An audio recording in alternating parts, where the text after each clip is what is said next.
We'll keep the interview roughly about 30 to 45 minutes. So right around noon, noon 15, we'll cut it off. Um, Okay. the baby likes to sleep at least a guaranteed 30 to 45. So I used to be a stay-at-home dad, so trust me. My kids aren't that much older now, but well, they are. My son turns 15 next month, which is it's crazy. depressing, isn't it? Sometimes because he's taller than me, and it, but and I have an 8-year-old, but he's growing up so fast too. My God. Oh yeah, I have 13-year-old, 9-year-old, a 7-year-old. Just got hit with a 9-month old. And then Oh, my yeah, stop! and You then crazy man. oh, that's not. And then married into stepkids too. So 12-year-old, 10-year-old, and 6-year-old. We got the geekly bunch. Is Oh, what you seriously? it's an easier pill to swallow when I call it the geekly bunch. Yeah. No, it's great though. I mean, I love my kids, and I would have had more if I was younger, but Oh, I'm tapped out. I'm good. oh, I believe it. And the thing is, you just develop a good routine. And you follow that routine. Like for me, like it's a hard balance, but I'll interview like 11 to 2. Kids are in school. I can usually finagle a nap time around an interview around that time period, and then when the kids are in bed after 10, I can go live again. I just gotta make sure I don't do it too often, or the wife. Oh, yeah. Well, that's why I was trying to do some podcasts now, even though it's a little premature. I wouldn't have really done this, but at the same time, I gotta be honest with you, I get really tired of just, hey, it's like people only go out for podcasts like when they have a Kickstarter, and Yeah. just gets annoying. It just feels like then you're just asking people to be your free commercial. I'd rather just talk shop and with people that haven't been on a show before, or because especially when you're making comics, it's like I'm in my studio all the time talking to myself. It's You nice to cut know, the shit. it's nice, and I don't, I would. It's like, sure, we don't have a Kickstarter live right now, but I get tired of talking about Kickstarter. It Hey, gets exhausting. It's like I feel it. As a there's more. podcaster who does There's this, like more to comics and stuff than just Kickstarter. Like I mean, I'm such a nerd for this medium. as a podcaster who does this, I primarily get asked to do campaigns. So we'll always give the Sure. campaign a little bit of a nod, but I love scratching the creative process. I love Yeah. scratching why you do this. Like what makes you want to do this? Why did you choose the style you did? Um, because for me, like I love that shit. I love diving into the why and your process. Um, I'm gonna share a link and do what I can to support the community. But yeah, no, I'd rather talk shop all day long outside of covering campaigns. Yeah. I feel it. It's more fun to me. So we're good. Frames Okay. are fine. We are solid on everything. So everyone that is joining us over on Twitch and YouTube, be sure to check out Gerald's Substack. This is where you're gonna stay up to date with everything that they're doing. All their awesome. I love your art. Your art is fucking gorgeous. It's it hits like this itch that I really never knew I had with like comics, and it's just dark, eerie, gory. It's beautiful, man. So I'm good to go as long as you are. I'm good to go. All right, let's begin in 3, 2, 1. Yo, yo, yo. What's up, everybody? Thank you for tuning in to yet again another fantastic episode of Keeping It Geekly. It's your Capers here, Cody, and we're hanging out with our new guest, Gerald von Stoddard. We're here to break down Immortal Coil issue 1 through 4 and Third Contact Comics and everything in between. Gerald, this is the first time I think we've ever formally been introduced. And Yeah. I love these interviews where you get a chance to kind of discover a creator for who they are live in, not in person, but, kind of online. Close So enough. yeah, welcome to the show. How are you doing today? I'm pretty good. Pretty good. It's already hot here in New York, so trying to stay cool in the studio. Take a break. Come here, hang out with you. So, any day to talk about comics is a good day. Absolutely. And You know, the beauty of Ohio is it's starting to get muggy here. The wife convinced me to get like 4 different air conditioners, so the house is nice and cool. But in the computer room, it is Yeah. super muggy and sweaty, and it's like can never catch a wind back here. So we were talking backstage, um, just about kind of who you are and how you got into creating comics and everything. And I really thought it was interesting that your journey as like an artist started when you were 5. Can you give us a little bit about those beginning steps for you? Yeah, it's probably one of my most formative memories because I had an uncle actually who was an artist. It was his passion, it was his hobby. He Hmm. never actually went through and did anything professionally with it. But and we were only 7 years apart, so he lived with my grandmother, and the walls were filled with cartoons, and he didn't just draw like on paper. He was like doing wood carvings and these paintings of like Underdog, or a lot of the Hanna-Barbera stuff. I think the one he did a Space Ghost thing, or Oh, that's cool. that was cool. He was really into Flash Gordon, and it was super inspiring. I loved looking at it. And I was actually in a really bad bicycle accident where I was in like a 48-hour coma. Like Jesus. they weren't sure what was going to happen. It was pretty bad. And point of that is I couldn't go to school for a week, and my uncle put some paper in front of me and some pencils, and I made my first drawing, which was I'll never forget. Probably because the reaction my family. I it was like Donald Duck as a ghoulish vampire, Oh, that's and cool though. I'm not really sure why that came out. It just like sort of came out, and I was already reading comics pretty avidly, and then I just never stopped drawing all day, every day at school, after school, on the weekends. That's when I really started collecting, and as the years went by, and I didn't stop for a long, long time. I mean, that just kind of was every day for 25 years. Um,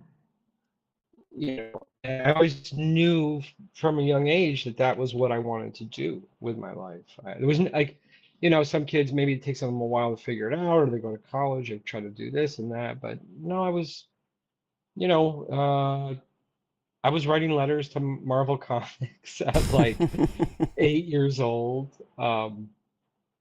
And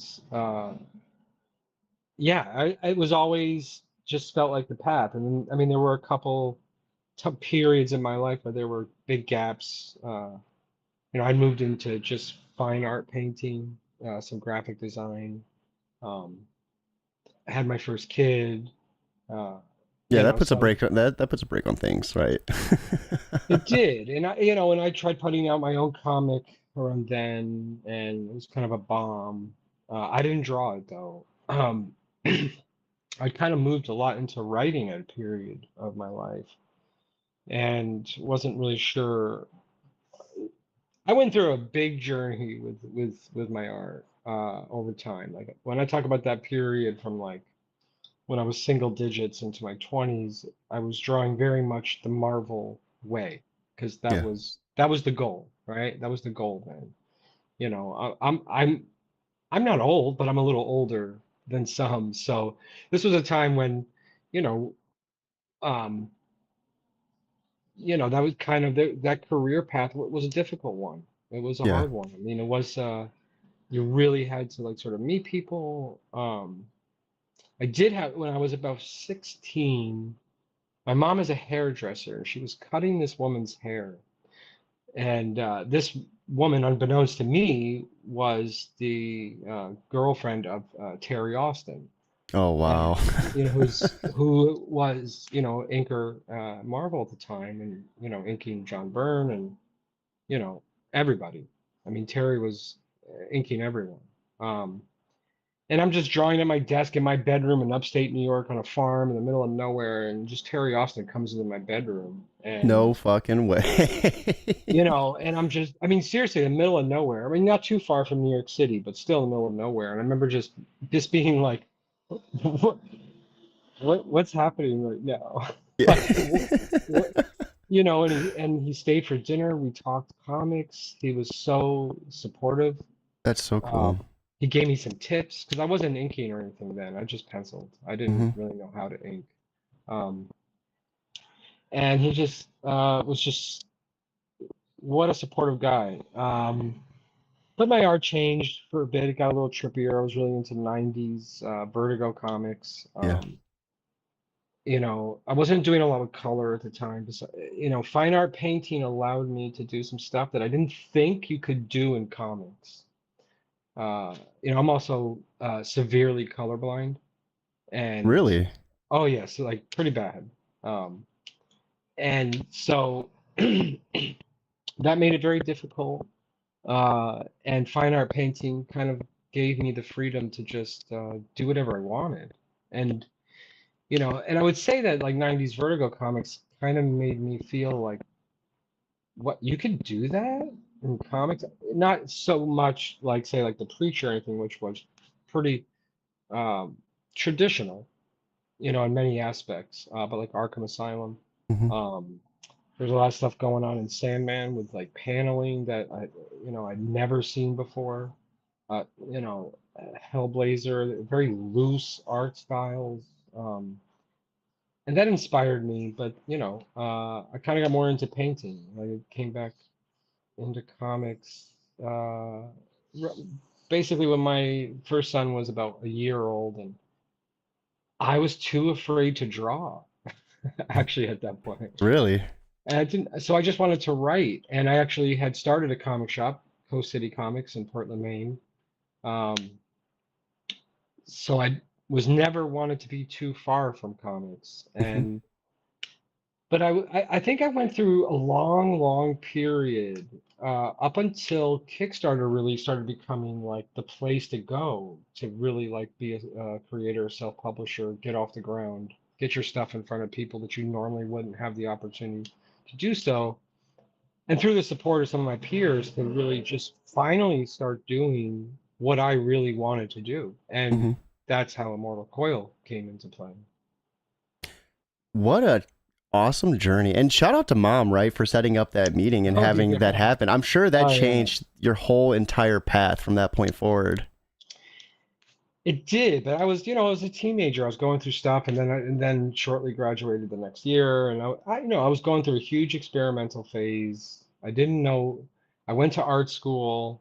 I was disillusioned by it. I felt like it was like a Play-Doh factory, just trying to Hmm. crank out a certain way to do all this stuff. And I just felt like I didn't fit in. I didn't. I wanted to go nuts Yeah. and experiment and. And I didn't know how to do that comic wise. I thought that I really had to just maybe get away from that and just go make art. Um, and I mean, my goodness, I mean, really, I feel like that was a 20-year journey to kind of come back and say, well, I'm just going to do this however I want to do it anyway, and we'll see Yeah. what happens. You Um, ever go ahead? no, I just feel like, I think there's something to be said about, having some life experience. Exploring the world. Some people find their voice and they find their confidence, pretty early on. For me, it was definitely sort of a longer journey. No, absolutely. We have our good friend Luis from Comic Book Yeti and our good friend Tipsy Pickle joining us over on Twitch. Welcome to the show, guys. I hope you guys are having a fantastic morning. I love how you never strayed away from comics at any point throughout that, even though you tried different things throughout the your art journey. You were always surrounded by comics one point or another. It had to have been an awesome experience owning a comic book shop. Like that seems like a dream too. It was, and it's still there. Sorry, excuse me. A few of us worked at a place called Newberry Comics. If anybody's in the New England area, you probably have heard of it. Oh, excuse me, I gotta drink some water. No, you're fine.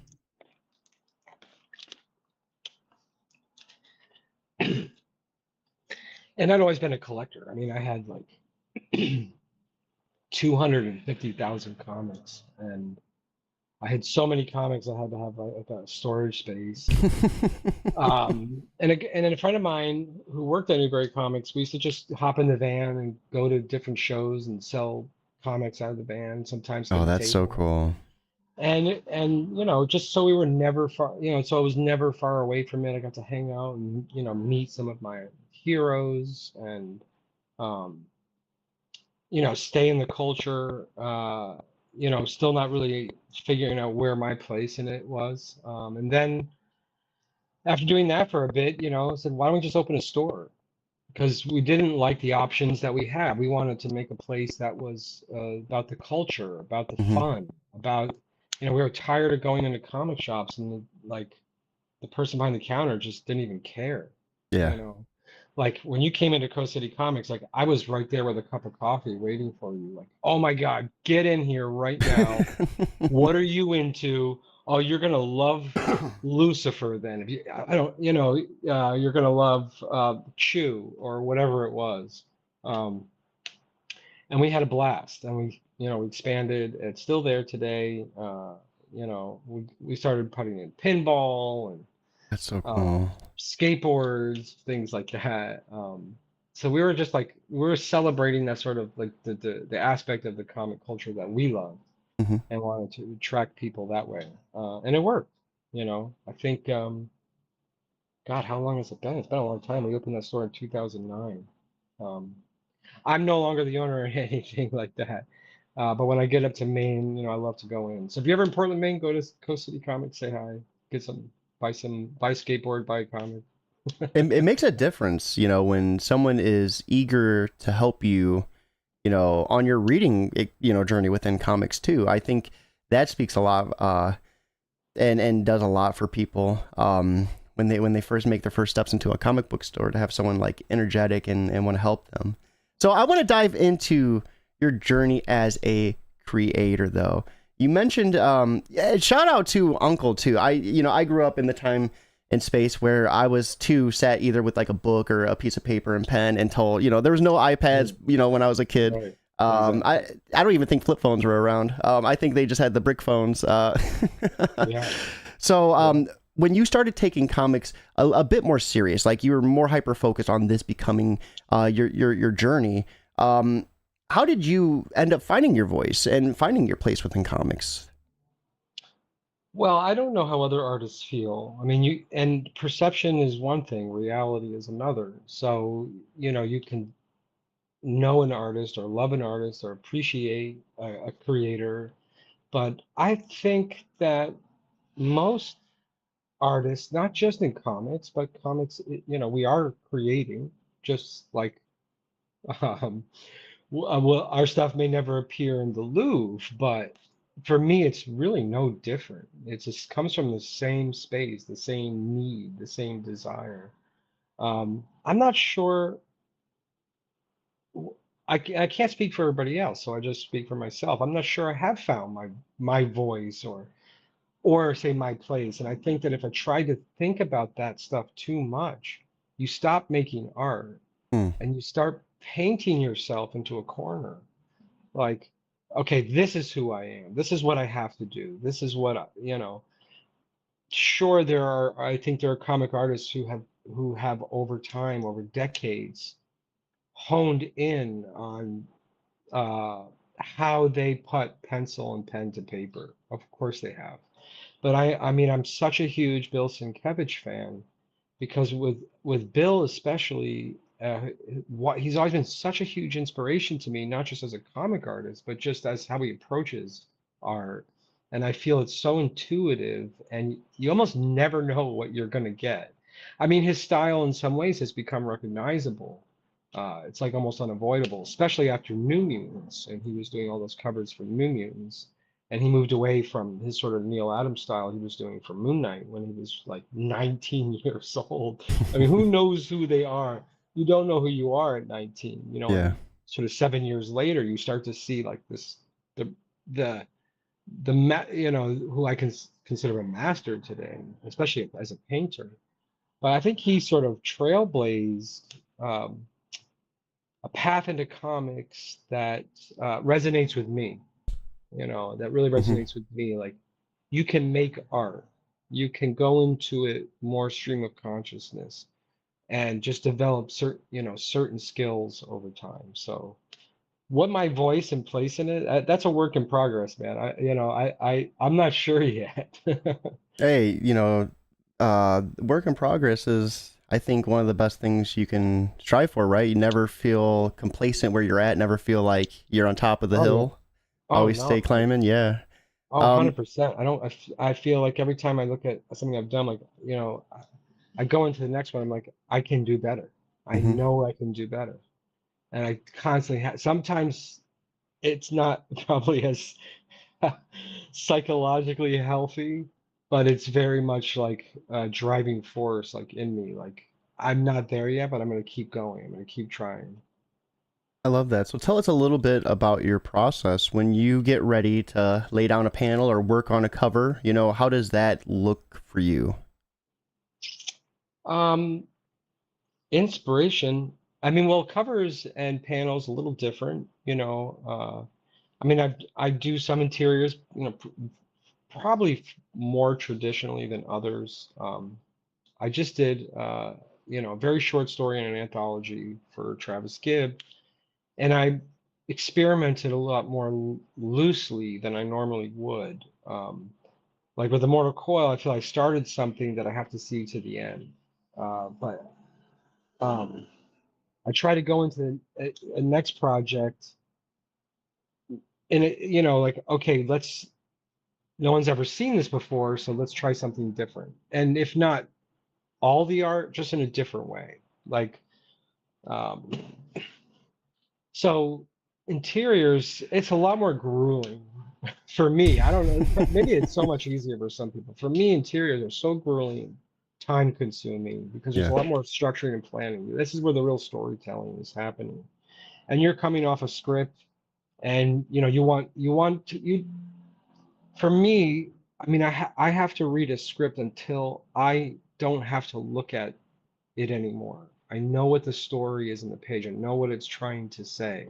I get it. Um, Now I am me. I'm not anybody else. There may be a panel that the writer, whether the writer is me or Frank or someone else, that I'm not seeing. I kind of have to see stuff in my head, if not totally clearly, at least have an idea, like the camera in my head, like Like the playing a the movie? yeah, like the cinematographer is looking for that Hmm. shot. Um, there's four to six panels on this page, but because I know that there's a certain thing going on, experiment a little. I did another anthology recently where this woman is she's looking outside. We're looking at her. I didn't write this, but we're looking at her through a glass window. It's like a fantasy comic, and I just stream of consciousness drew the window as the page, Oh, so that that's every cool though. panel we were looking through the window into the panels. Yeah, that's so cool. And I'm like, these writers are gonna hate it. Oh, this is stupid. But they loved it. They thought it was cool. And so I try to do stuff like that. I try to think outside the box, but also make sure that I'm telling their story.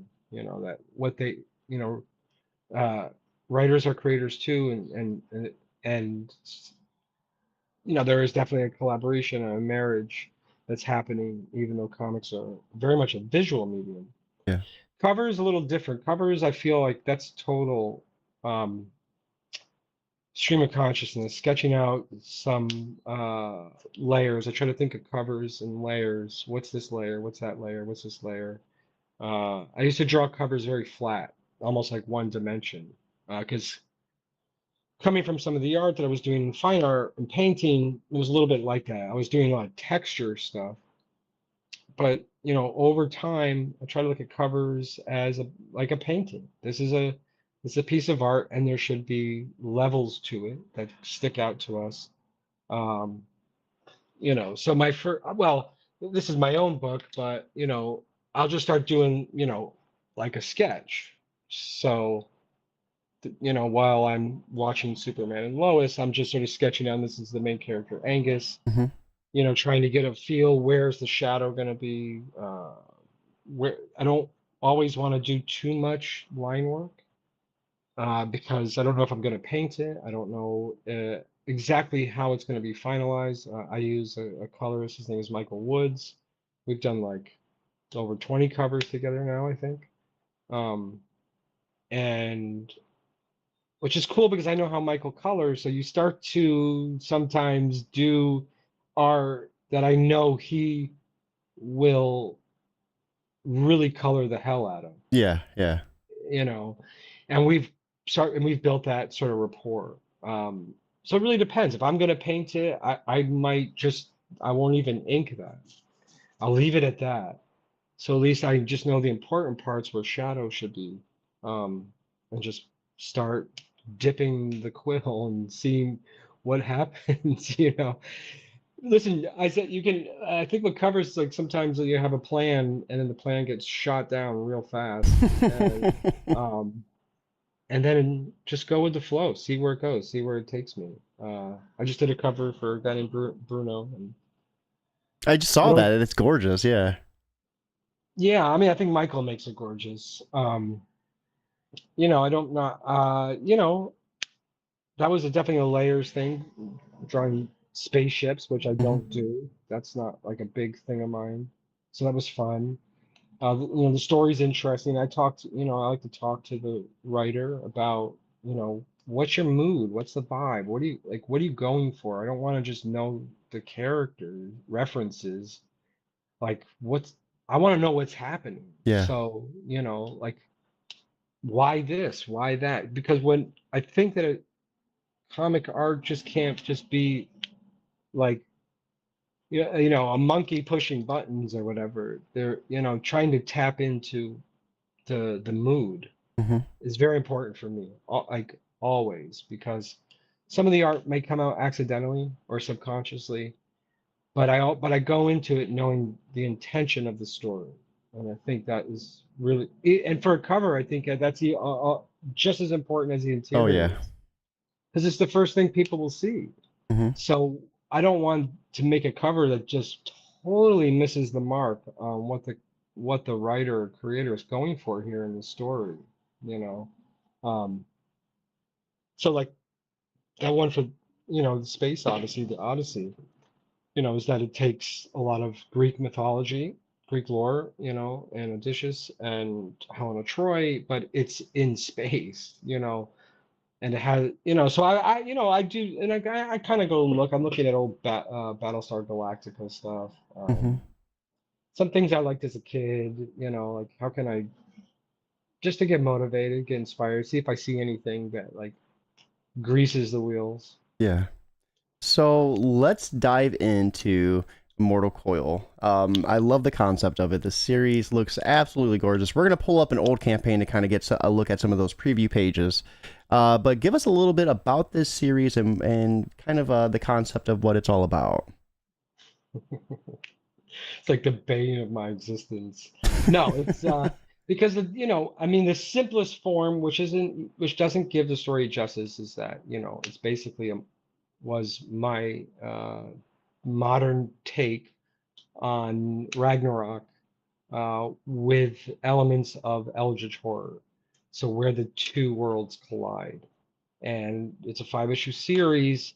And basically, what it is, what I can say is that Ragnarok never happened. The first issue I had a big slogan called "Ragnarok was a hoax." It never happened. Hmm. It was a spell that cost billions of lives across the realms. That Odin sort of forced um, Frigga to do after their son Balder was killed by Loki. Um, and Odin's just had enough of it. He's tired of Loki and his offspring. And he comes up with a plan to save his family. And they create this illusion, banish Loki. They do have to sacrifice every realm but Earth. And so Odin and his grandchildren are on Earth, but his grandchildren have been asleep for over 1,000 years in human hosts, and Loki is back, and he is enacting a plan of revenge, and that revenge is just pure anarchistic, chaotic oblivion. And he believes he's on a mission to kill these grandchildren before they awaken to their true Asgardian selves. Um, but that plan it backfires because they don't die. They come back fully aware and awake to who they are.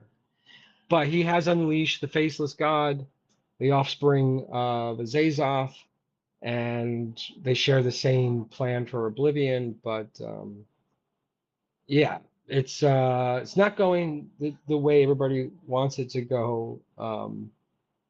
There's a lot of prices to pay for actions or consequences. It's a it's very much a dysfunctional family on both sides, and even the name Immortal Coil was sort of a joke on the Shakespeare line. He talks about shuffling off this Hmm. mortal coil.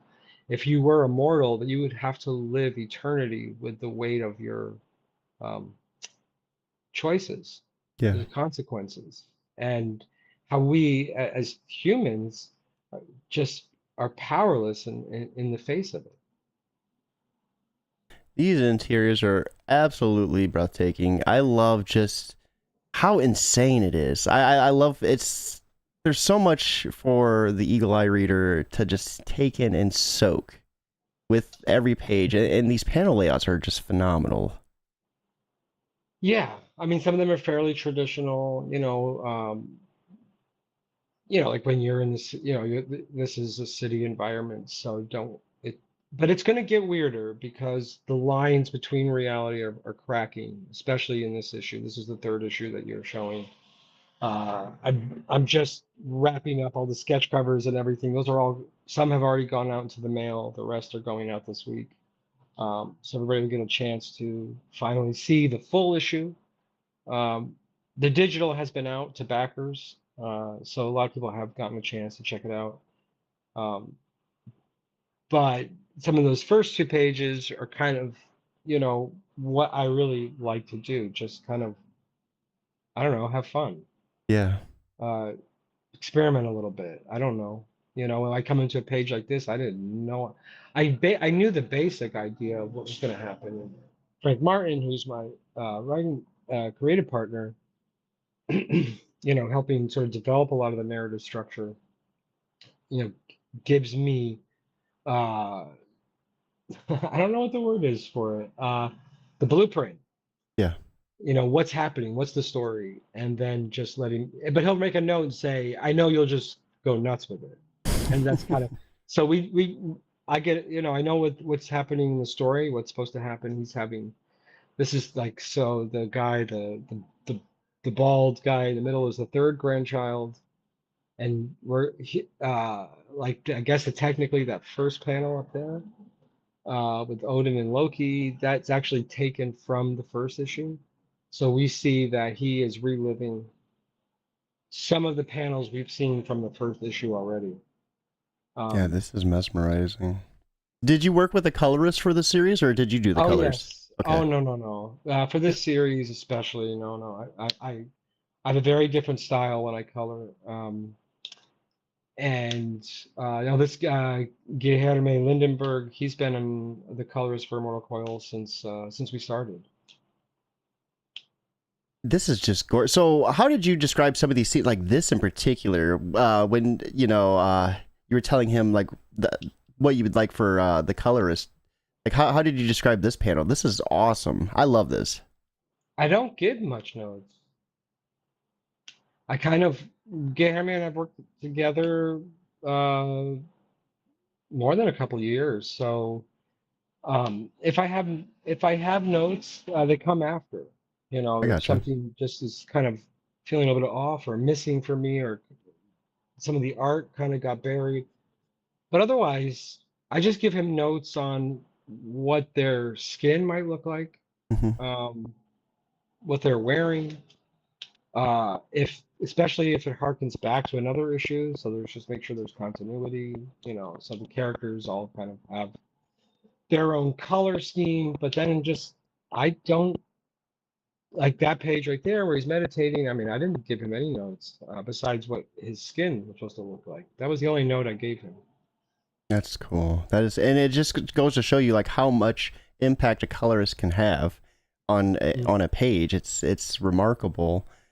So when you went and kind of started scripting out the idea for this series, what drew you to the Norse mythology in particular? Well, I've always been a huge fan of Norse mythology, and not the one that we know from, Marvel Comics Yeah. or even television or whatnot, but the actual Prozetta. I've always had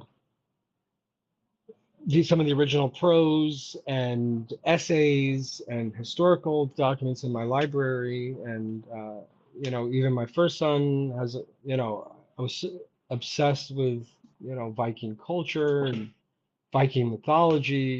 He, named him. He has a very. We are not Scandinavian of any descent, but he has a very Scandinavian name. Hmm. His room had like Viking ships in it. So I always loved the visual of this idea, and and I've always loved the free form insanity of eldritch horror, because Yeah. I feel like it was all if there's the door is always open to interpretation, and the door is always open to, just as long as it's beyond human comprehension, I guess, even if it sort of fits a sort of normal thing. I mean, there are images of the faceless god that in sort of true monstrous form that I've used as reference, because it is pretty disgusting and horrifying. uh, you know, um, but in its sort of like human form, it's a little different. I mean, some people kept saying Joker, like, and I said no. It's more. I think I was more inspired by Gary Oldman from The Professional. Imagine if Gary Oldman from The Professional was an Eldritch God. Gary Um, Oldman is amazing. I was talking to a friend about just all the different roles and how you like barely even recognize him in some of those. oh yeah, but that scene in The Professional, he puts on, I think Bach, and Hmm. he's looking for the girl, or whoever he's looking for is going through this. What an amazing part of that movie. And I was like, oh, I love that. Imagine if he had, like, he was immortal and he could just shoot tentacles out of people's mouths. He would have done it. So yeah, I mean, that's kind of it. I had this story. And when you read the actual Norse mythology, the familial relationships are so messed up. Hmm. And, and I come from my family, perhaps not the most functional as well. So I felt like, I like to take things I have some maybe some personal attachment to, and comics allows you to just go off the deep end, just go nuts Yeah. with it. If you've got trauma, or you've got some, you know, things that build up inside of you, like, comics allow you just go crazy with it. Here's a Hmm. medium where you could just let it all out, let all your stuff out, get it all out. So Immortal Coil became less of, oh, I just want to tell a story about gods and monsters. Ended up wanting to tell a story about family, Yeah. and uh, how traumatic it can be, and also moments of how connecting it can be too. I love that. I love that so much. And I love the Norse with the Eldritch horror. I think that is a great combination. I'm surprised I haven't seen more of that. That just seems like such a perfect combination. Yeah, I mean, it was sort of just maybe, again, I just go with the muse, man. I, Hmm. I I try not to think about it too hard. If the idea hits me, ride it out. And the ones, I mean, my mind's always 100 miles per hour. Yeah. Even though I'm drawing, I'm always thinking of ideas. We're already working on the next comic, the next series called Black Psalm. Um, and I'm collaborating. I'm actually, Dave Fowler is doing most of the heavy lifting with the line art, and I'm doing the coloring. some inking, and hand lettering. Ooh. So um how do you overcome the barrier that color blindness presents when coloring a comic? Uh, well, if someone ever asked me to traditionally color a comic, like say they like, wanted a mainstream look, I'm not your Hmm. guy. That's not going to happen. Um, I have just learned, so I don't just see black and white. I Yeah. see I see color, but I don't see all the colors. But I feel color, and I feel shades, and I feel weights of color. Color just takes on a different meaning for me. And the way that I've learned and adapt to coloring in comics or even painting was just go with the feeling. Just go however it feels. And if it doesn't, you know, I'll just say one time I colored a cover for uh, our friend Jonathan Hedrick, and I didn't know this, and I colored it, and I colored the bullet fire green, but I didn't know that. Hmm. And Jonathan pointed out, I was like, oh man, that's awesome, really interesting choice of green. I was like, where's the green? He's like, oh, the bullet fire. I was like, oh my God, of course it is. So, now I have swatches and swatches and Pantone numbers, and when if there is a little something that just has to be that color, I have it already preset. I'm trying to think. Was that the soldier on the cover? Recoil? Is it called Recoil? Spill blood. Spill Blood. Okay. Yeah. Because I remember when I first got introduced to Jonathan, there was this like it was a white cover, like a soldier on the front, I think, and that's kind of like what broke me into his work. Was it Recount? Recount. Okay, not Recoil. Recount. Yes. Yeah. Oh, Recount. That's a great book. Yeah. Yeah. It was awesome. It was awesome. Recount is wonderful. I mean, I wish I had brought it like next to me. I mean, I show you how I color. Yeah. Yeah. It's over there. Um, but I try to come at it as more of a painter than a colorist. Hmm. No, that is so cool. So outside of art creation, let's dive into your publishing company as well too. Third Contact Comics. Third Contact Comics. Yeah, so I won't get into the story of everything Frank Martin and I have done, but Frank just sort of became my full-time creative partner, so I could draw primarily. And Frank took sort of like the heavy burden of taking a story that I would pitch to him and fleshing it out, making it actually readable. Because some of the stories that I present him were just totally nuts Yeah. and madness. Um, so we were doing this pretty much all I was doing, besides some freelance work for other creators as a cover artist. And I said, well, we can't just call it Gerald and Frank because that's stupid. And I said, and I was reading about solar eclipses, and I just this name. I was reading about there's a part of a solar eclipse where towards the end it's called third contact. And I was like, oh, that's really cool. And so I just messing around with like a Hmm. logo, and I said, Frank, so we're gonna call it this just so it sounds cooler. Instead of Gerald and Frank, we'll call it third contact so it seems legit. And I mean, Frank and I do stuff separately, but this is sort of like became like the home of all our Yeah. collaboration work. And then Um, you know, long story short, there have been some publisher meetings, discussions, and some opportunities, but just wasn't hitting all the buttons for me. I'm not desperate. I'm not a 20-year-old kid. It put a lot of work into making these comics. It's Hmm. not just, there's money, there's time, there's energy, there's soul, there's time, there's the kids going, are you done yet? Can you stop drawing? And so the opportunity came sort of to talk to Prana and Prana DM. And I met and talked with Adam Freeman,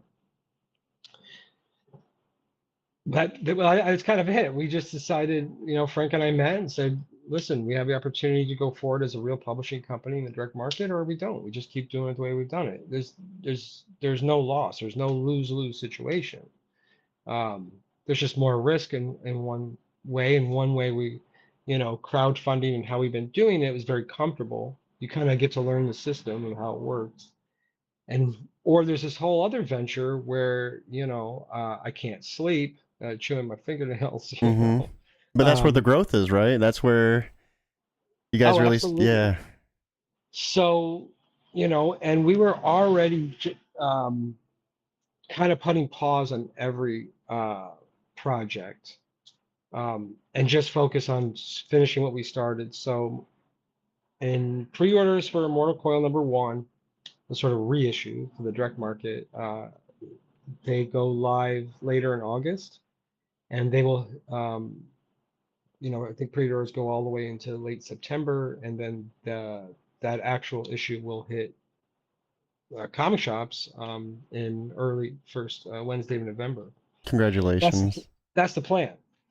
And so, it's just been one thing after the other, and we've already got, Frank's got a really cool David Lynch Twilight Zone series that we're gonna, put out. Dave Fowler and I created this sort of Mad Max-esque, probably more brutal than that, if you can imagine, series called Black Psalm. That'll be like the next one. So yes, we are more on the harkening back to some of those 90s Vertigo comics. Yeah. It's like subject material that sort of for more, it is not for kids. Just because it's mature themes and things like that. There is some violence that that parents wouldn't be really into. Um, but yeah, that's sort of where we are right now. This is our next venture, and we're going to see how it goes. I would love to, a year from now we can meet up again and tell you how it's going. But for now, it's all in the works, and we'll see where it goes. Hey, maybe some couple years down the road you'll change it to Frank and Gerald. I think that has a nice little ring to it. I like It that. sounds like a sub shop. Like, Yeah, come no, I get your was homies. like yeah, like a Frank and restaurant. Gerald's.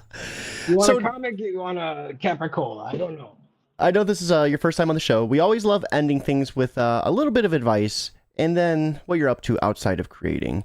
And I really loved diving into you as an artist and how you kind of overcame being colorblind and how, like, with the script, the mood of it is so important for you. And it makes sense because you color are based off mood and feeling of the panels and everything.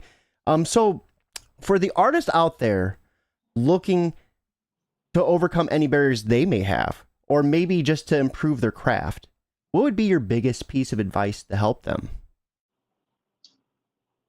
Uh, I that is a really good question. Um, Hold on, I gotta take something off. This is gonna drive me nuts.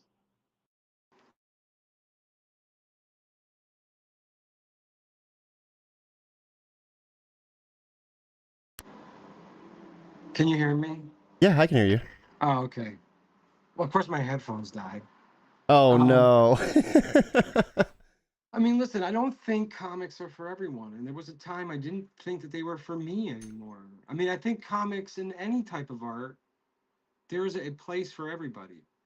I mean, just last night there was this artist on a group, and I don't know, he was feeling bad about something, and no one like people were giving him really harsh critiques, and you don't. I can understand where people were coming from, but there are in 2026 there is a path or an avenue for almost any style. I mean, there Yeah. are YouTube animations that my 15-year-old son loves that are drawn so weird. I wouldn't even think that was something you could do. Hmm. Getting tens of millions of hits. So who I don't think any of us can really say, oh, you shouldn't do this, or you can't do that, or you suck, or you should just go find a different career, because I think that there's an audience and there's a path, for what you're trying to do. You just may have to change how you approach it, or change.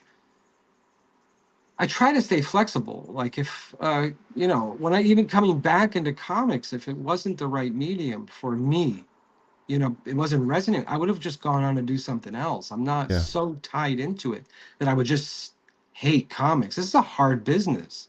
If you want to go and make money, like, like, please go do something else. Like, Yeah. even the greats, it can take a long, long time.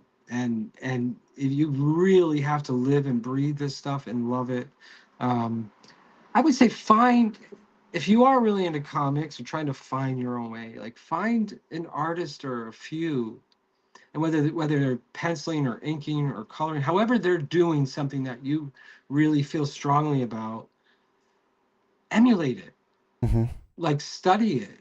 And because once you start to understand how some of the strokes work, or how pencils work, or how an ink brush works, it gets easier, it gets better. And then you find your own sort of voice. Then you sort of find your own sort of style. Um, I still feel that when I paint, I can't help but to some ways, Sienkiewicz always comes into play because he was so formulative to me, Hmm. as an artist growing up, and even as a painter later on in life.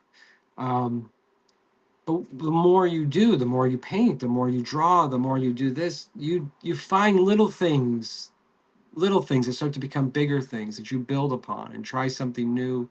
That becomes, I think finding your voice, your style in this medium is not overnight. Yeah. It's just trying things, and a lot of it is going to be emulation. It's going to be, well, this is how this artist does it, and I really like that. But what a great way to study line weights, and how they shade a kneecap. I mean, it sounds Hmm. so ridiculous, but like a lot of people might pick, say, Jim Lee. That's not who I would go after, even though he's a master. But not a bad person to study. It really just depends on what resonates with you. And I think if you're just starting out and trying to find how it is you do it, like study how other people are doing it, but not everybody, Yeah. because I mean, you know, you may try to be like, well, Daniel Warren Johnson is just my hero. Well, then study how does he make such kinetic pages? Look at those Hmm. lines, practice those lines. Um, and I think I tried that for a while. I was like, yeah, that's not me. You Hmm. know, I can just look at someone's work and love it. Doesn't mean I'm gonna be that. I Yeah. don't know Yeah. if that makes any sense. I mean, people's like, oh, well, you got to go to school and take this course and take that course. Listen, I've done all that. I think you have to just do it. Hmm. And I think you Awesome have to. advice. And I think that if you are even doing things digitally, to you know to also practice traditionally, I think when you can do both, I think it helps you. It helps, I think, be a better artist when you also practice drawing on paper, even if it's crap. It's just I think you have to sort of like, well, whatever. That's just my opinion, and then people may not agree, and that's okay. I do both digital and traditional, and I think that balancing the both have helped a lot. Yeah, I've interviewed tons of people, and I've heard a ton of people say to start traditional. That way when you make mistakes, you can learn how to work from that mistake. And I'm not Absolutely. an artist per se, so I really don't have any foot in it. But at least from what I've heard from other artists and things, having some weight in both mediums, it just helps overall as an artist. Yeah. I think what you just said nails that. I think there's a place of creating art that separates us from computers, Yeah. and that is the beauty of the subconscious, the beauty of I don't want to say mistakes, because I don't think they're mistakes. I think Mm-mm. it helps build intuition. It helps build a line you didn't mean to do, but where you could go with it. You Happy know, little accidents. happy little accidents. And I feel like if it's all computers, like you miss it.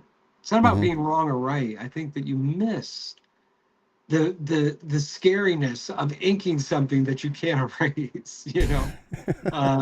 The fear of looking at a cover and being like, oh my God, once I paint this, that's it.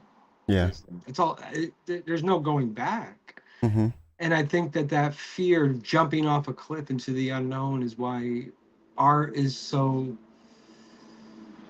I don't know what the word is.